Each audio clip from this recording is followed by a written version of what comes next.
Halo guys, balik lagi di channel YouTube aku, Adi Natasha Lucia Hardian. Di video kali ini aku gak akan unboxing lagi. Sekarang balik lagi ke konten aku yang sebelumnya tentang ngebahas SNM, SBM, dan jalur mandiri buat masuk ke perguruan tinggi negeri. Aku tertarik banget buat video ini lagi karena sistem untuk tahun 2021 itu beda sama sistem di tahun 2020 kemarin. Kalau nggak salah karena kemarin itu lagi corona, sebenarnya sampai sekarang masih corona. Cuman karena kemarin itu baru banget corona gitu kan awal-awal, jadi sistemnya kayak dibilang dipermudah juga enggak. Cuman beda aja gitu dari sebelum-sebelumnya. Kalau kemarin kalau nggak salah cuman TPS aja ya kalau nggak salah. Aku juga lupa inget sih. Nah untuk tahun 2021 sebenarnya kayaknya sistemnya nggak jauh beda. Cuman aku dapet informasi dari adik kelas yang sempat nanya ke aku juga. Ternyata setelah aku baca tuh kayaknya ini sistemnya balik lagi ke tahun 2018 ya pas aku. Karena aku baca tuh setiap siswa diperbolehkan memilih 2 program studi pada satu PTN atau masing-masing satu prodi pada 2 PTN. Kalau misalnya kemarin itu kan jadi tes terus dapat nilai terus masukin ke PTN gitu ya kalau nggak salah. Kalau nggak salah aku lupa ingat juga. Sedangkan kalau sekarang kamu daftar SBM terus kamu mau masuk ke mana, misalkan kita ambil kampusnya ITB, terus kalian mau ke jurusan tambangan apa-apa gitu. Nah, misalnya kalian mau 2 jurusan di satu universitas itu boleh, silahkan. Atau misalkan kalian mau satu kedokteran Unpad misal, atau satu lagi itu pilihan keduanya ITB apa, nah itu boleh juga. Itu bebas kalian. Nah, itu kurang lebih sama kayak angkatan 2018. Aku gak tau ya 2019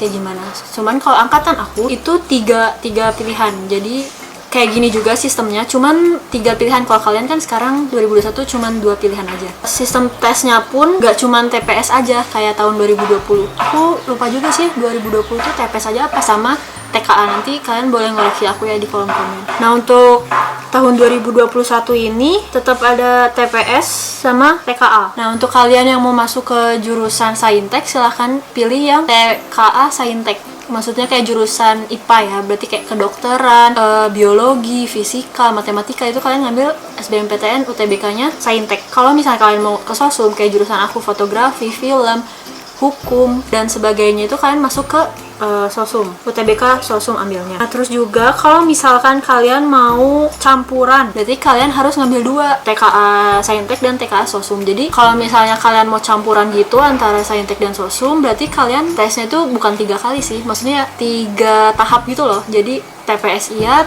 terus TKA, sosum, dan Saintek. Itunya 3 ya. Kalau misalnya kalian mau ke jurusan Saintek aja kan berarti cuma TPS dan TKA Saintek. Terus banyak yang nanya juga, khusus di ISI, itu masuknya ke apa sih SBMPTN-nya? Kalau untuk SBMPTN udah termasuk pasti sosum ya. Tapi kalau SNMPTN itu karena angkatan aku pertama yang masuk lewat ada SNM-nya, jadi mulai angkatan 2018, ada teman-teman aku beberapa yang masuk isi SNMPTN tapi dia dari jurusan IPA kayak aku. Nah kayak gitu itu dia bisa masuk walaupun dia dari jurusan IPA. Jadi buat yang nanya bisa nggak sih SNMPTN tapi aku dari jurusan IPA nih buat masuk ke isi, sebenarnya bisa saja. Itu gimana nilai kalian dan portofolio kalian ya. Nah untuk SBMPTN tahun ini pun aku baca di LTMPT menyerahkan portofolio juga seperti tahun 2020 sebelumnya karena mungkin lagi masa pandemi ya, dan juga tesnya kalau nggak salah itu udah nggak begitu lama dari bulan-bulan ini, kayak awal-awal tahun, kayak bulan apa ya tadi,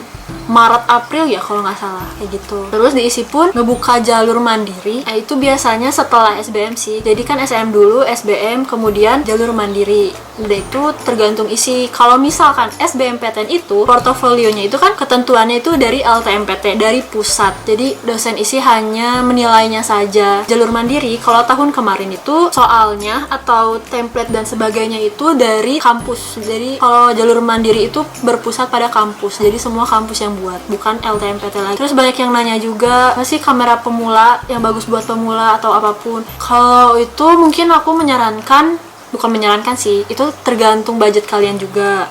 Karena aku awalnya pun pakai Canon 1100D kalau nggak salah. Habis itu keterima isi, itu aku ganti kamera, pakai kamera ini nih yang sekarang aku lagi pakai buat ngerekam itu Sony Alpha 7 Mark II. Jadi itu sebenarnya gimana kalian sih, gimana budget dan gimana yang kalian suka, mau itu Canon, mau itu Nikon, Fuji, Sony, apalagi gitu, banyak ya, itu tergantung kalian. Kalau misalnya banyak yang tanya pun tips-tipsnya untuk masuk isi, sebenarnya aku nggak ada tips khusus sih. Mungkin kalau untuk SBMPTN kuatin juga di portofolionya, karena kalau nggak salah tuh 50-50 gitu antara UTBK dan portofolio, atau 60 portofolio dan 40 UTBK. Aku juga nggak tahu sih ya, aku kan keterimanya di SBM, cuman nggak tahu nilainya gitu. Kalau jalur mandiri itu biasanya dilihatnya portofolionya, jadi mulai sekarang kalian persiapkan portofolionya. Kalau misalkan dosen saat wawancara itu minta, bisa ngasih ya. Oke, mungkin video singkat kali ini cuma segini aja. Mungkin kalau misalnya kalian mau tahu lebih gitu ya, mungkin kalian bisa request di kolom komen, kalian pengen lebih tahu tentang apa, kayak isi Jogja, pembelajarannya gimana, terus cara masuknya kayak gitu, kayak gimana. Kalau untuk tips sih, aku nggak ada ini banget ya. Jadi mungkin video kali ini segini aja, semoga bermanfaat. Kalau kalian mau tanya-tanya lagi bisa di kolom komen, seperti di video-video sebelumnya. Semoga video ini membantu. Sekian, terima kasih.